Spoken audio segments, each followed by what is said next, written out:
Good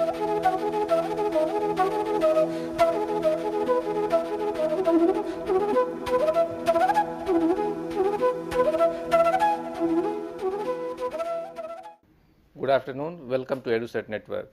Friend, as you know, we are having discussion on dynamics of contemporary society.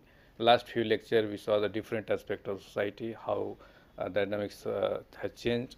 Today, we will move further and we'll look at the political trend, what has been the last 60 years. You know, every society has its hopes and its fears, like individuals.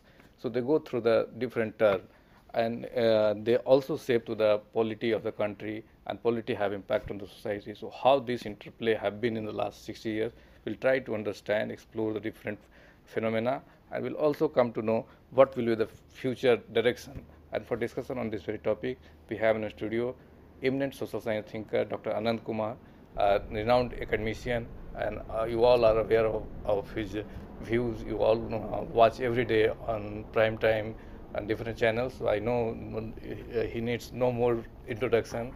So before, I will not take much time. I just hand over to Dr. Kumar for a set lecture on this very topic. Welcome, sir. Thank you, Amranji, for this warm introduction.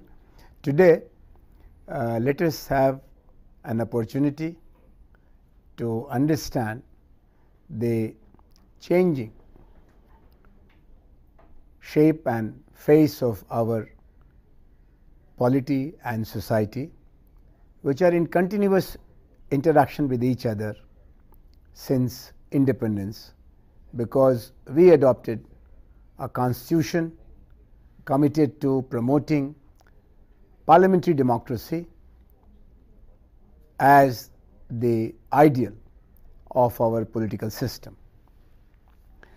In case of India, our political processes have a strong foundation in the political culture developed during the national movement for freedom, which lasted nearly a half-century period from 1905, partition of Bengal related unrest and mobilizations, to 1947, when we saw our national leaders bringing down the Union Jack and unfurling the tricolour at Red Fort in Delhi, and the whole nation celebrated arrival of independence after a long struggle. After independence, we saw rise of a model of parliamentary democracy where there were several parties, but for nearly 15 years, 3 general elections, we had dominance by one party all over the country, Indian National Congress, and one personality, Shri Jawaharlal Nehru, as Prime Minister of India. So the first generation of post-colonial political activists of the country had their learning from the parliamentary system as shaped by the leadership of Shri Nehru and the dominance of the Congress party. At the same time, we did have a vibrant opposition political stream where ideological parties ranging from socialist and communist to nationalist and regional identity forces were all there on the horizon. People did vote them also, but in minor proportion compared to the Indian National Congress. At the same time, we had continuity of peasant movements, trade union movements, students' movements, freedom of press and media, and a vibrant engagement of intellectuals, social workers, and non-party organizations in the making of the parliamentary democracy-based post-colonial political system of India. Today, we are one of the most mature democracies in the whole of post-colonial world, and it may be said very safely that India has earned the reputation of being a country which has evolved into the largest democracy with regular elections, freedom of press, multi-party system, space for dissent and protest, and a vibrant tradition of non-party political and social mobilizations. We do have a number of achievements to our credit in these 65 years of our journey towards democratization of our polity and society. At the same time, there are a number of deficits also. So today we will look at the major features of contemporary pattern of polity and society relationship in India, which is directly associated and has been continuously impacting the dynamics of society in the larger sense of the term. First feature of our political system can be easily described as right to vote based parliamentary process, where elections are taking place from the village level grassroots governance to provincial and national assemblies and parliament. This election system has created a sense of confidence among the people about the power of electoral judgment. It has been mostly free and fair election process. It has been also a process which has been subjected to regular changes to make it better and more transparent. In last 20 years, a number of major electoral reforms have been introduced and a number of other major reforms have been put on the agenda. One of the first voices for need of electoral reform came from Jayaprakash Narayan, the tallest of the patriots of post-colonial India, who was very dedicated social reformer, a revolutionary thinker, and at the same time very constructive, non-partisan political leader. He argued that our election system requires check on the increasing influence of money power. It also needs a principle of accountability for the elected representatives through introduction of a right to recall.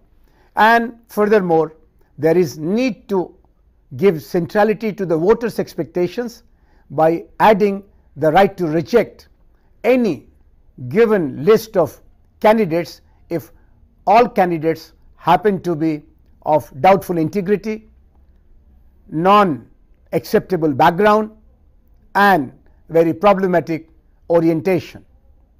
These reforms, demanded in 1974, are yet to be introduced in our country.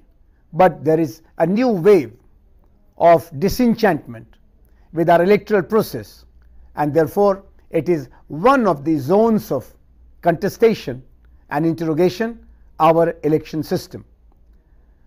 The second feature of our parliamentary system can be easily described as ever increasing zone of representation and participation. If we look at the changing character of elected representatives, we will find that it has been shifting from urban to rural, very well educated to moderately educated, and from modern professionals to people with mixed professional background, including farmers, traders, business people, whole-time political worker, journalists, doctors, engineers, and of course social reformers. In this journey of ever widening, increasing representation process, we were successful in creating a very thick layer of political elite by 4 levels of elected representation process: national parliament, Lok Sabha, Rajya Sabha, provincial assemblies, Vidhan Sabha, Vidhan Parishad, district level governance system, Jila Parishad, and then city and village level election based government system, Nagar Palika, Nagar Mahapalika, and Gram Panchayat. It has been a continuous process of creating capacity among the people to come forward to present themselves as candidates for various public duties as elected representatives. And this process has now become second nature in our society, which was otherwise very unrepresentative, very limited for the possibility of getting into the processes of power system and decision making structures. Today, in our decision making system, from village panchayat to Lok Sabha, we have continuity of elected representation, and this elected representation has been more and more inclusive in these 65 years because of the provision of reservation for the weakest sections of our society, the scheduled caste and the scheduled tribe people, and they have respectively 15% and 7.5% seats reserved at all levels. At the same time, we are not very sure whether we have really maximized the process of inclusion, because in last 65 years there has been a declining representation of the minorities, particularly the Muslims, because of the limits of our electoral system, and there is a demand to look into the increasing deficit of minority representation in our parliamentary process. The second and more glaring and more worrying deficit is the underrepresentation of the other gender. The women of India are as enthusiastic voters as the men of India since 1952, but their representation has failed to cross the 10% barrier in all these glorious years of our step-by-step progress towards parliamentary democracy. To catch up with the gender deficit, there is a vibrant movement among the men and women of India, led by women of India, for arranging a 30% reservation in our assembly and parliament. The bill is already passed by one of the chambers of the country, and the second chamber requires support from the parties of India, and the process of consensus building is still not complete. But it is a good news that at the grassroots governance level, starting from Karnataka, West Bengal and Andhra Pradesh, we introduce reservation for women up to 30%.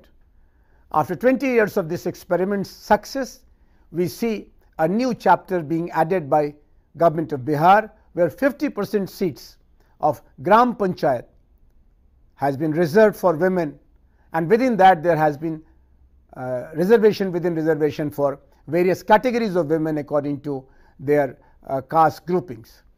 This Bihar initiative has been now acceptable to many provinces of the country, and hopefully this will create a new capacity in our assemblies and parliaments to have confidence among the women elected representatives and create a space for them and catch up with the nagging problem of gender deficit. A third problem in our representation process in last 20-25 years has been the problem of increasingly narrowing of entry points for people from non-elite background.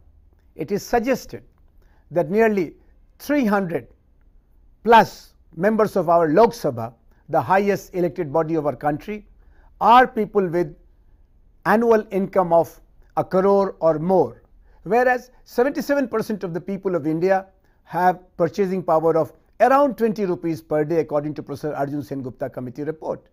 Now, a country which has 3/4 of the people living with very, very modest income cannot afford to have a parliament which has more than 60% of its members with annual income of 1 crore or more.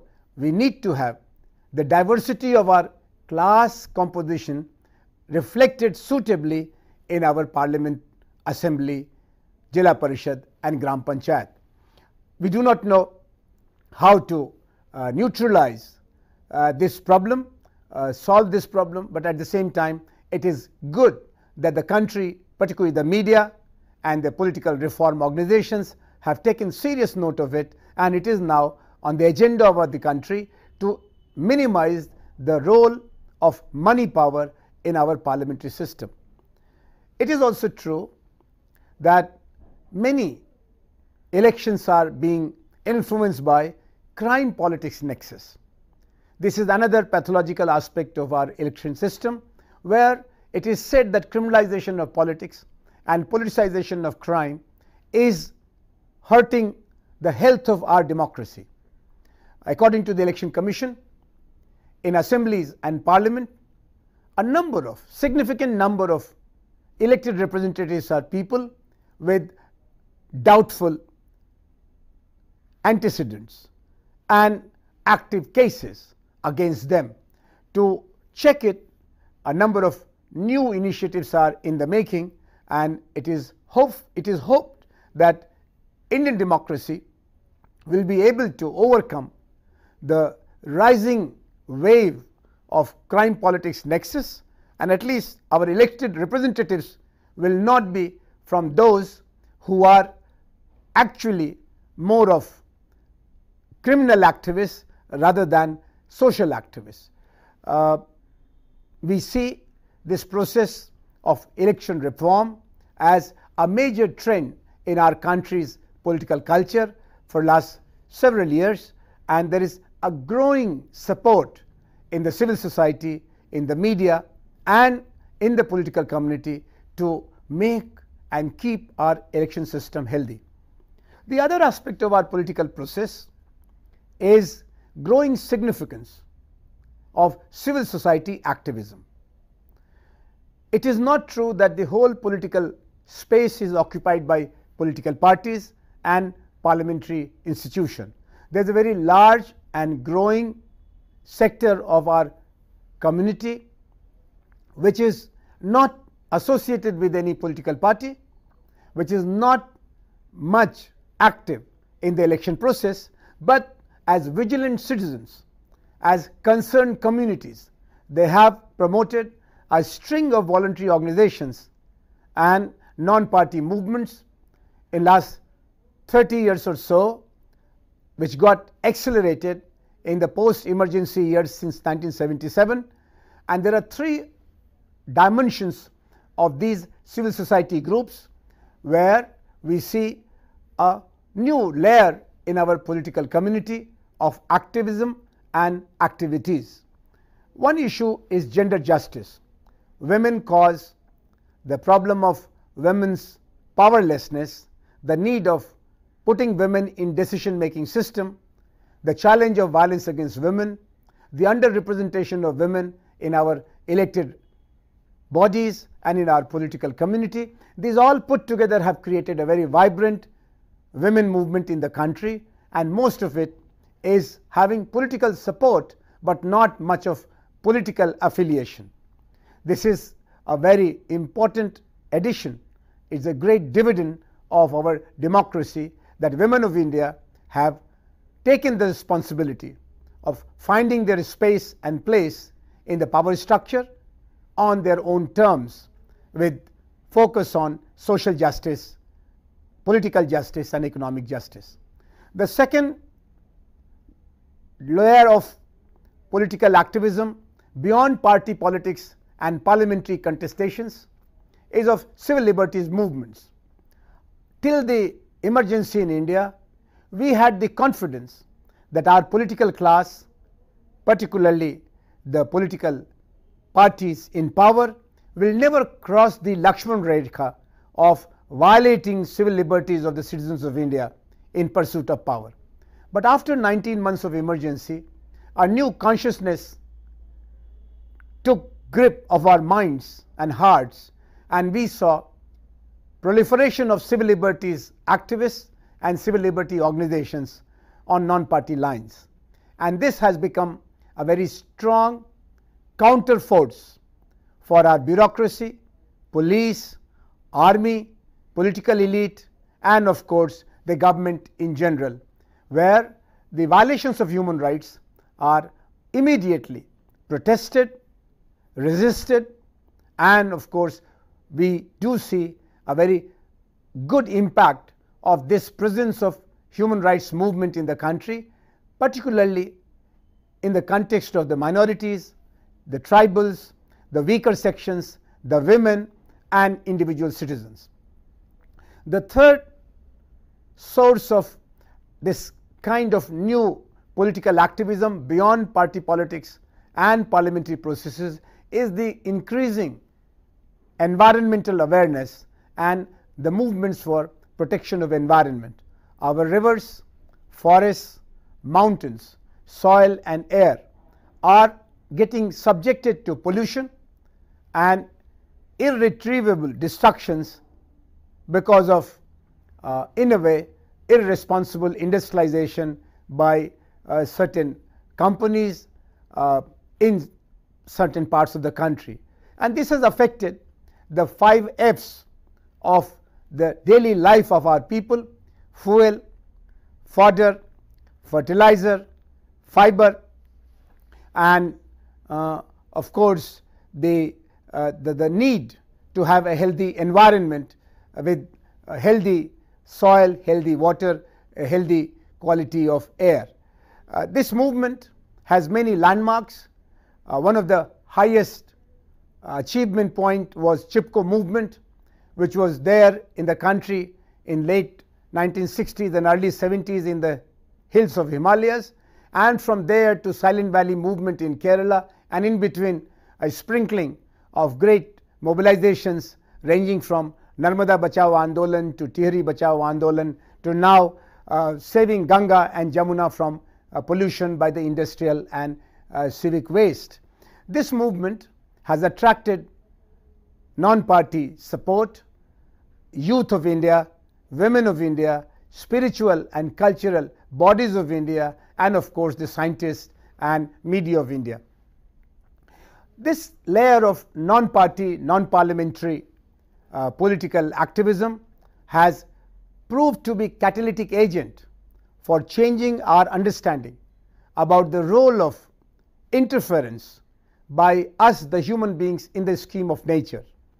And therefore there is now a new thinking about urbanization and industrialization related costs, and it has become now an imperative for any new scheme of engineering and technology, urbanization and industrialization, to first have the evaluation of impact on environment before going ahead for any kind of new investment in the name of progress and development. And this is a very valid correction in our earlier model of development, earlier pattern of dynamics of planning and progress, where we were environment neutral. We had an attitude of benign neglect about the environmental considerations in our society, but now we have become environmental conscious people, we have become human rights conscious people, and we have become gender justice conscious people. But one zone of activities which requires our attention today in this discussion is the growth of not only extra parliamentary but extra constitutional tendencies in our political culture. There are 3 such tendencies which have emerged on the political horizon of our society. They are rooted in our society, they are reflected in our society, and they find support in our society for a variety of deficits which are there in the present parliamentary system. First we talk about the deficits, then we look at these tendencies.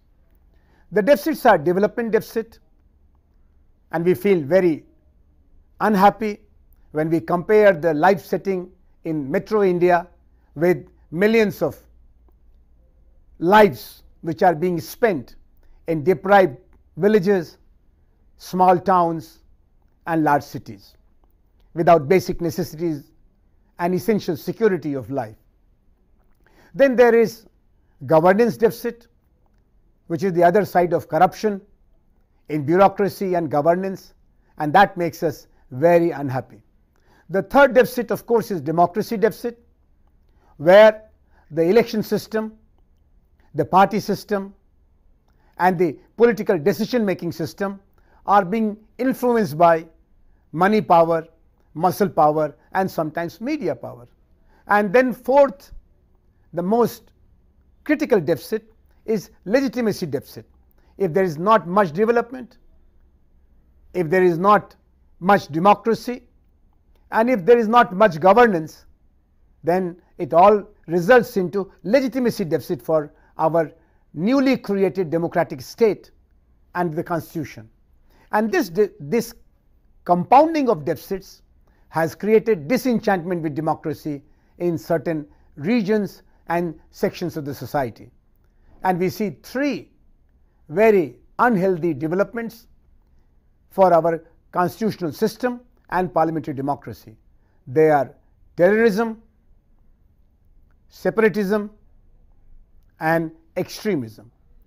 I will not put much of your time to discuss the problems of terrorism and separatism, because they are nearly much explained and well understood in our society.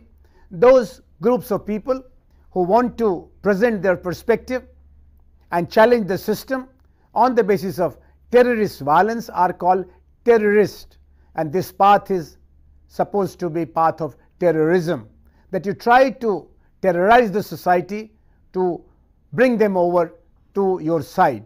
This method is not very productive method, but certainly it is a very frequent method in various democracies. In most cases it has not succeeded. In some cases it has damaged the democratic apparatus beyond repair. In our case, we have been hoping to contain terrorism. In last few years there has been some success, but on the other hand, our parliament has been attacked. The biggest financial hub of our country, Mumbai, has been subjected to terrorism.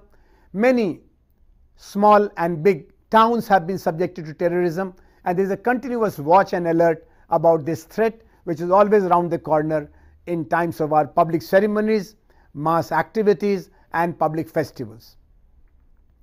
The second aspect of this extra constitutional anti-parliamentary process is the politics of separatism, and it is generally popular and gets promoted in the border areas of any country, including India.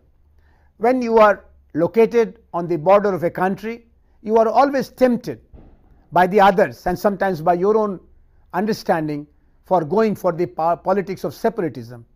And the Northeast and Kashmir are two eminent sites of politics of separatism, and in both cases our democracy has been not so attractive, not so effective. At the same time, it looks that at least in the Northeast we have found some solution, first by reorganizing the whole Northeast zone into 7 provinces, and now by a long-term ceasefire and consistency about the spirit of negotiation through a regular dialogue with some of the separatist political outfits within and outside the country. In case of Kashmir, it looks that the democratic process is growing roots, but at the same time there is much to be done and much to be achieved on the front of Kashmiri separatism. But the problem which is growing and is becoming nearly overwhelming in a large part of our country, covering nearly 1/3 of the country, is the idea of, or the concept and reality of Red Corridor.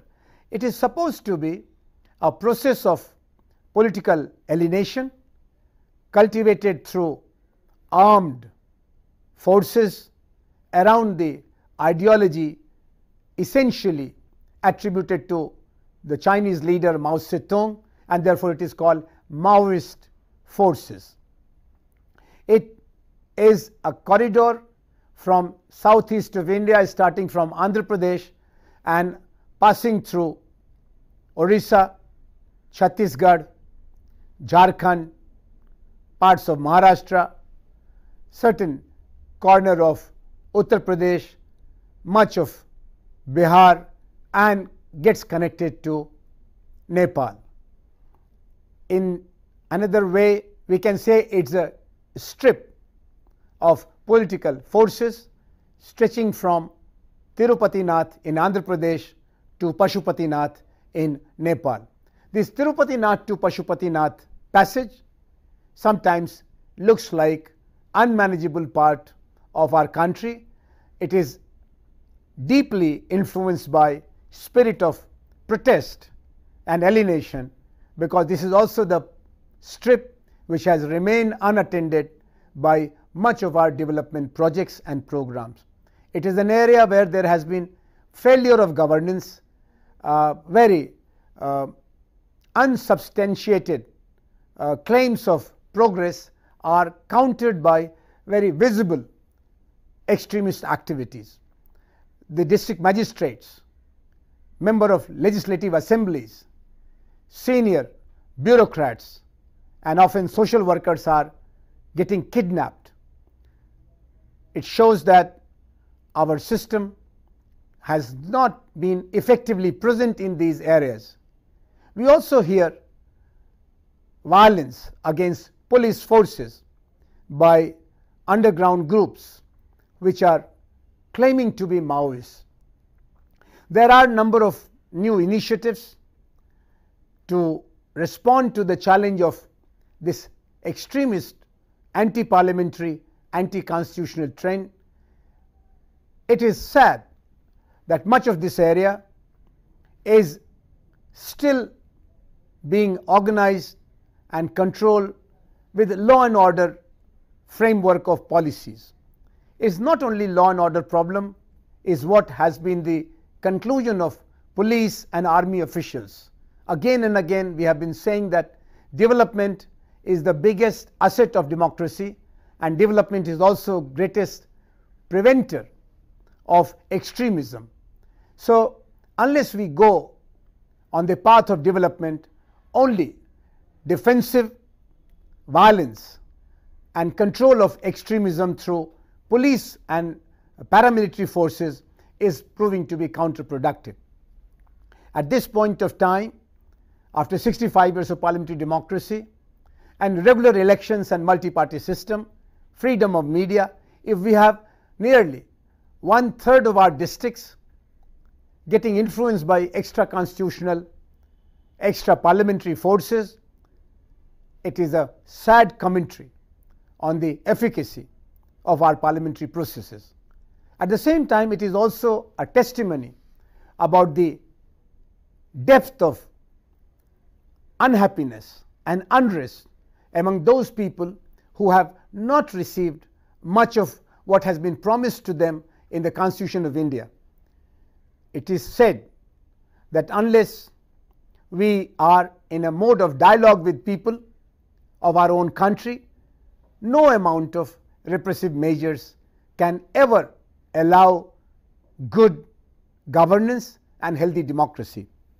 Therefore, this tendency of extra-parliamentary, anti-constitutional political mobilization is something which has become the top concern, the biggest threat to our internal security system, according to the Prime Minister Dr. Manmohan Singh.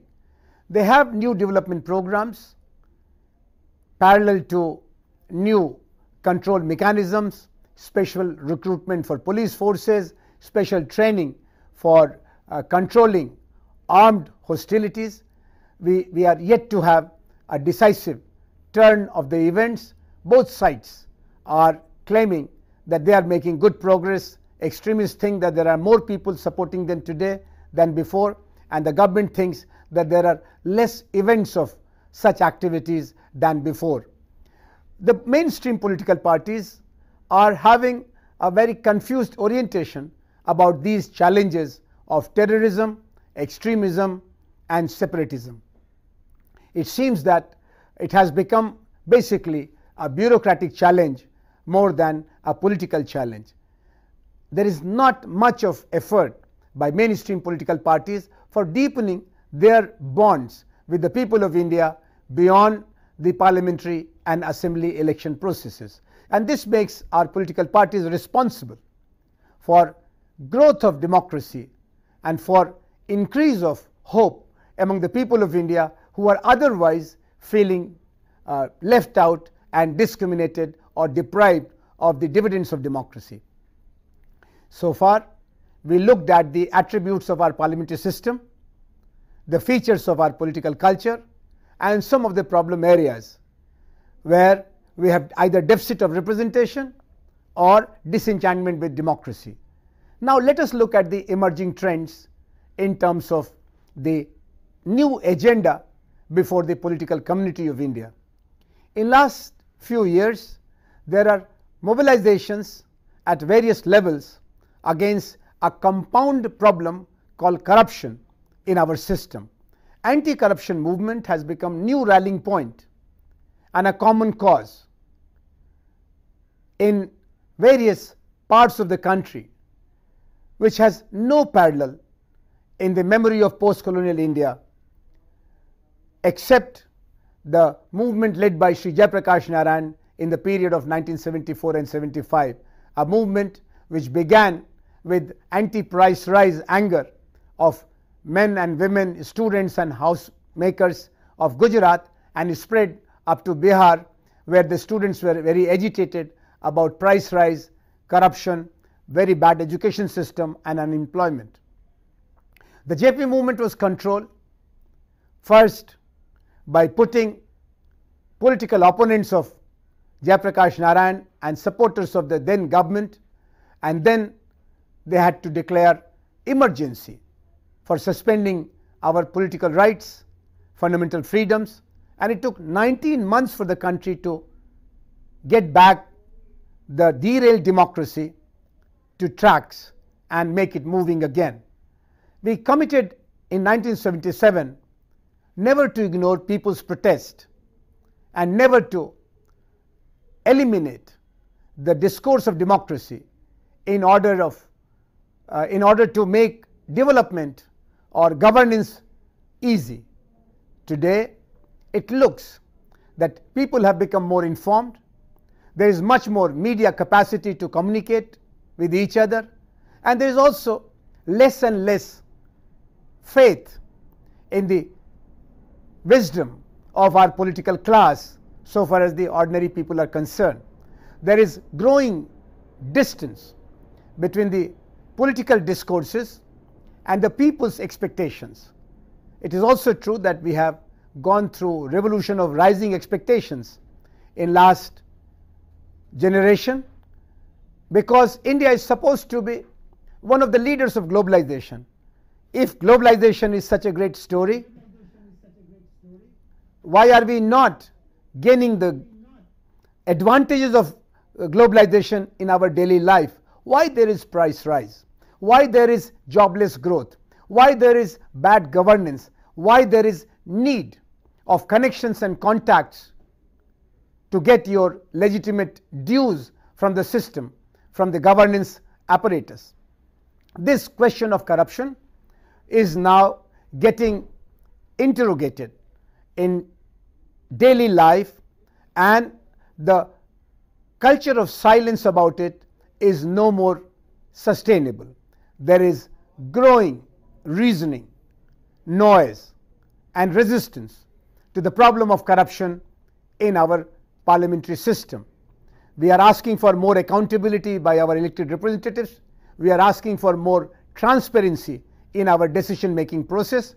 This has been also responded very sincerely and substantially in last decade or so by introducing a body of new rights to the citizens of India.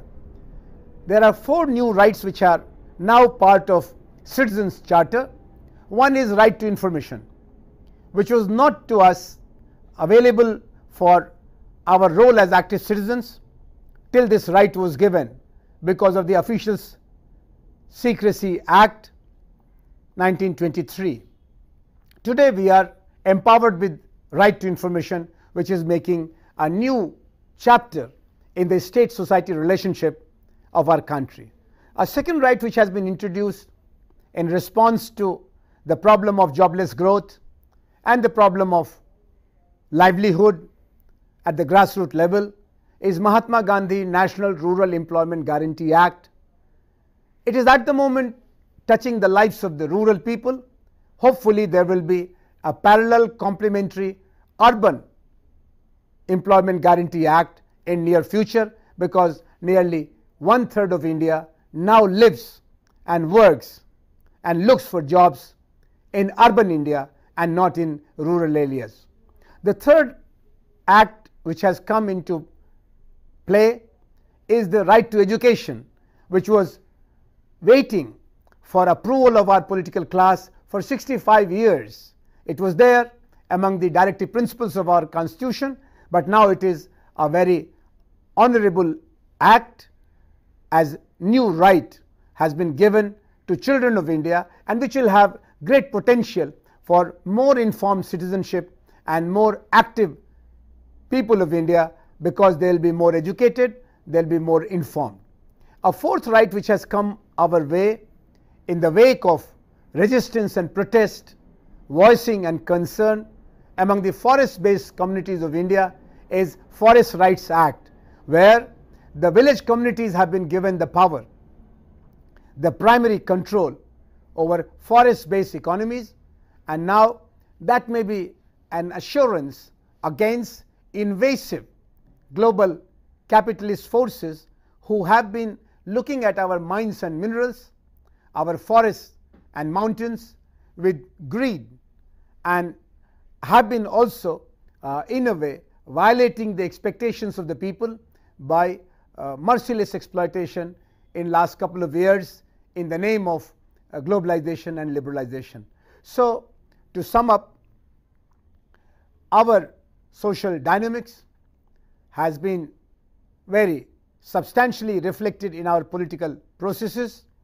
First, the deepening of democracy is taking place with more engaged voters, more active political class, and more proliferated political parties.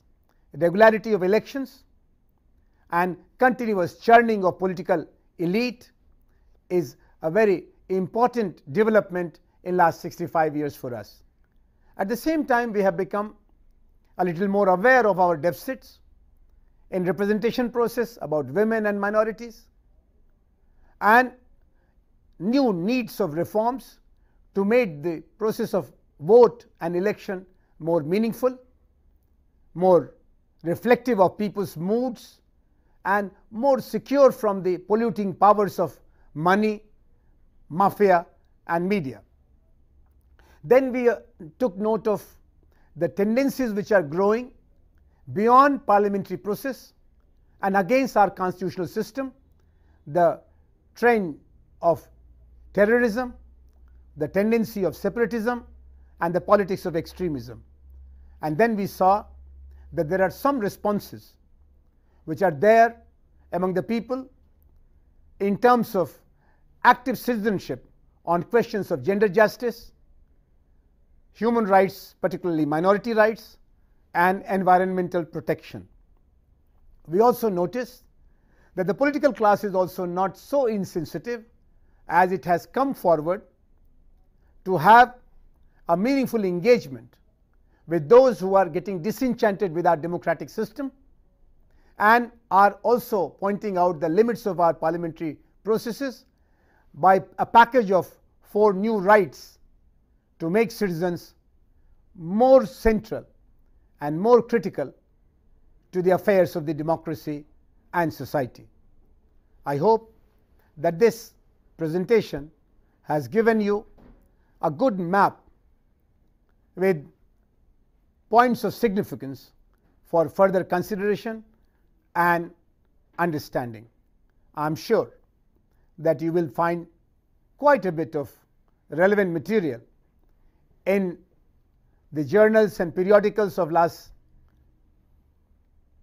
5 to 7 years, because first in 1997 we celebrated 50 years or half century of our freedom, and then in 2000 we celebrated 50 years of our commitment for becoming a republic in year 2000. And of course, we had lot of self introspection and interrogative material from the academic circles when we entered the new millennium between 2000 and 2010. I wish you a great engagement in understanding the relationship between polity and society as a reflector of dynamics in contemporary society of India. Thank you. Now we can have some questions with the help of Amrenji for further discussion. So, what do you suggest that in coming years this kind of interplay, political and social society taking place, a new kind of framework will prepare, and that will be the good for the society, and that will be only an experimental sort of thing, like what we did in 91. We adopted globalization, but coming to 2011 and 12, the same person who was there then finance minister, now prime minister, his philosophy we find change. Now they are going to villages and say from village we will give a new direction, and they are more focusing on the development of village, not thinking of connecting with the world, or it's a global village. So it is very important that you pointed out about the shift from global to local and local in our policymakers' approach. Actually, now we are at a point where after 20 years of economic reforms, we must engage in political reforms. And the political reforms have to address three problems. One is decentralization of power in a meaningful manner, which was started by Sri Rajiv Gandhi, but did not go very deep enough because of the resistance from the regional and the local political elite, who do not want the transfer of power to the people at the grassroots governance level. The second is reform in our electoral system. Election is the soul of our democracy, and if it is remaining healthy, democracy will grow. If it gets polluted, diseased, democracy will also become problematized. The third is the need to invest in our party system and citizenship building. Our party system is still very unaccounted for. We have no investment in party system. We do not know what are the sources of survival of the political workers. What is the source of funding for political parties? And if you do not have healthy money, it will not create healthy politics. Bad money will always create bad politics. And finally, about citizenship training. We are not able to function as active and concerned citizens in most of the situations of challenge. We are still giving primacy to our primordial loyalties like caste, language, region and religion. We are not looking at ourselves and other fellow human beings as citizens of the same republic, which needs our engagement and our attention. Okay, now we come one by one. As you said, the decentralization will help to some extent, but we find that are people of the country ready for the decentralization? This is a big question, because at one point of time it was supposed that if people of the village is not having money, that's why they are not coming, they are not getting linked, or not prosperity is there.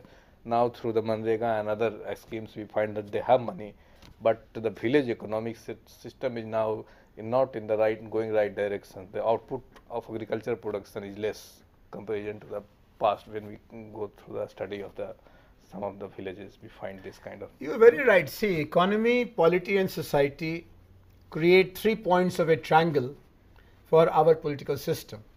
If economically villages are getting pauperized, we cannot expect healthy political situation. There will be much and deep unrest, and therefore the country has recognized the need of a second green revolution, so that the productivity grows up and agriculture becomes more remunerative. So we need a better price policy for agricultural products, but we also need a better package of technology and investment and infrastructural development to make agriculture more productive activity. This is to be complemented by agro-based industrialization.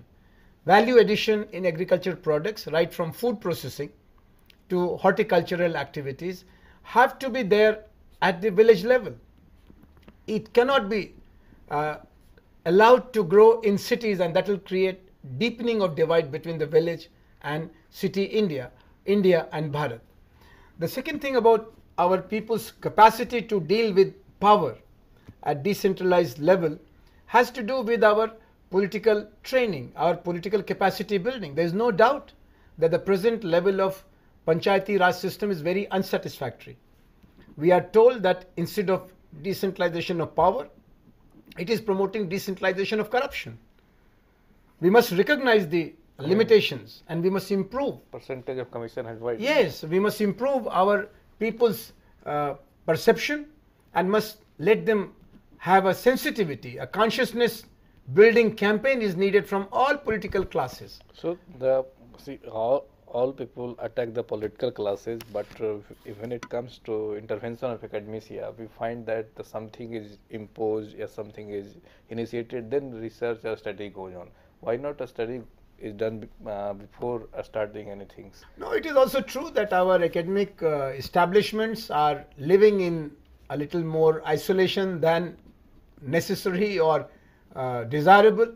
We do not look at some of the challenges of nation building, and this is where probably there is need of a new orientation among the intellectuals also. We need active intellectuals, active researchers, but the good story or the good part of this story is that now there are a lot of new research institutes and non-university intellectuals who are getting engaged beyond the university system, and this is so-called action research trend among the social scientists. But a lot more has to be done. I'm happy that on the question of gender, there is much more role of universities and colleges based researchers to make society aware of the challenges and make better initiatives. But on the question of parliamentary democracy, decentralization process, but for some very rare and noble exceptions, most of the university research is really of not much consequence. You talked about the money, muscle power, and media power. But what I guess, I think that it's the mindset problem is much more in danger, because people are not able to think which way they have to go. I'm happy that you pointed that out. I deliberately omitted the wave of interest in identity politics in last 20-30 years in our country, where the interest groups like peasants, trade unions, students got divided and splitted into identity groups on the basis of caste, religion, region. So there was this Assam Gan Parishad promoting the regional discourse. There were political parties in North India around caste alliances, and there was this mobilization and polarization on the basis of major religions of India. As a result, the common cause, the issue of progress, the problem of democracy got ignored, and the particularistic demands, quota politics or politics of identity on the basis of caste, religion, region and language became our primary passion. I think we are now getting exhausted. In states like Bihar and Uttar Pradesh, development is coming back on the agenda. In states like Assam and to some extent Tamil Nadu, the national development policy like liberalization and globalization are being interrogated. So I agree with you that mindset has been also one major factor in the slowdown of democratic development in last few years. But hopefully now we are tired of identity politics and we will go back to looking at the health of our democracy and the problem of nation building. Yeah, I am more concerned about this because I visualize, and as Mahatma Gandhi has said, the motive is the important thing. So many action research and so many institutions has come up in last few years, But when we go through the MOTI and see the funding of them, we find that corporate social responsibility, in the name of corporate social responsibility, they are they are given funds and using for the purpose of as per the whims and fancies of the corporate which are funding them. So again, see, this is where we have to look as a country about the educational investment by the governments of our country. The suggested amount was 6% of our GDP by the Kothari Commission in 1966. I think we are waiting for some disaster to take over. Only then we will be putting more money in academic research. Social sciences has been much neglected zone of investment by the establishment. As a result, in the name of corporate social responsibility, if there are so-called deemed universities and new research institutes which are perpetuating the interests of the corporate sector at the cost of the people of India, whether it is Coca-Cola or others who are creating depletion of water resources, pollution of river water, or quality of air, or Union Carbide related tragedy in Bhopal, we are not giving enough attention to some of these burning problems. And if we leave the problem of research and inquiry to corporate funding or foreign funding, I think we will not get the desired result. So what could be the alternative mode of? I think the alternative is that the society must pay for its well-being. Just like we do it for our body, our family, we must do it for the country. Last few years we have been paying a cess for higher education in the country. Educational cess has been introduced. And that has given some more money, which has created some capacity to open some new universities at the national and the provincial levels. But they are still far away from the target. Education and research has to come within the range of priority for our political class, and then only we will be able to fill this gap. There is no other alternative. Okay. So is this feasible and it will happen? Yes, it is feasible because most of the countries which have dealt with their problems through democracy, but driven by the desire of the people. First of all, the people, they must rise above interest identity politics to go back to identity politics, interest politics. So the problems of agriculture, problems of industry, problems of knowledge system, they can be negotiated and not compartmentalized. Number two, the desire and the commitment of the decision makers. They must take it as the responsibility. We must not wait for foreign capital, international universities, corporate social responsibility related resources to fill the responsibilities and the gaps which are there in our present system of knowledge and analysis. Okay, second thing you talk about the electoral reforms. So what are at the three levels the most immediate attention is required, and that could be? I think as they are saying that we have to reduce the cost of elections, otherwise common people will be locked out of the election process. Even then we have in India we have the experience of when the cost was less, people were yes, but now there is a new money because of globalization. So, but the problem which was existing that time still continues. No, actually at that time there was less of a problem of money power. It was more of a problem of a dominant party which was there and the other parties did not have much of a space. But now there is pluralization of the political parties. There are too many actors, actually too many political parties, but that's not bad, that's healthy for us. But we need to have state funding of the election process so that there is some kind of a level playing field for various political parties. Otherwise, black economy, infested society cannot prevent black money to influence our political process. Okay, so we have hope and the things will turn out in the benefit of country. And most certainly, if we are aware and conscious and active, we will make it a better democracy. So, well friends, with this word we conclude the lecture. I thank all of you for watching the lecture, and on your behalf I thank Dr. Anand Kumar for giving such an insightful lecture. Thank you very much.